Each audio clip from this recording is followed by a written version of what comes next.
La Serie D è a un passo e il traguardo è raggiungibile. Stiamo parlando chiaramente di Akragas ed è raggiungibile solo se si riusciranno a vincere le ultime due gare rimaste. I prossimi ostacoli sono entrambi molto impegnativi, anche perché il Don Carlo Misilmeri prima e il Resultana poi stanno lottando per opposti obiettivi per completare una stagione complicata. Infatti il prossimo avversario dei biancazzurri, vuol dire il Misilmeri, si ritrova a 7 punti dall'attuale terza forza in classifica generale, vale a dire la Profavara, e perdendo con l'Akragas potrebbe dire addio ai playoff, superando il margine di 10 punti di distacco. Per quanto riguarda invece il Resultana, rischia seriamente di essere risucchiato nei playoff.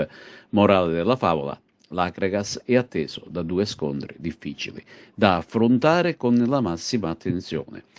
Ritornando appunto alla squadra biancazzurra, dopo la brillante vittoria ottenuta da Dell'Enna, non si è concesso il riposo e da lunedì scorso ha iniziato a preparare la trasferta del Giovanni Aloisio in erba sintetica, ben consapevole dell'importanza che potrà uscire fuori. L'Enna è sempre al varco e guarda la gara dell'Agregas con molta attenzione. Il tecnico Nicolò Terranova avrà quasi tutti a disposizione e dovrà rinunciare a Garufa squalificato, ma potrà contare sul rientro di Mannina che ha scontato i due stop combinati dal giudice sportivo. L'atmosfera che si respira dentro lo spogliatoio è molto salubre e negli occhi di tutti si evince la grande voglia di completare alla grande l'attuale stagione.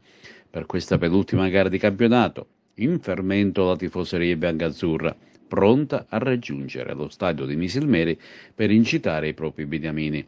La società palermitana ha fatto sapere che saranno disponibili per la tifoseria cregantina 300 biglietti che avranno il costo di 12 euro ciascuno. Sarà possibile acquistare il biglietto in qualsiasi momento e tutti i giorni fino all'inizio della partita, semplicemente collegandosi online sul sito Viva Ticket.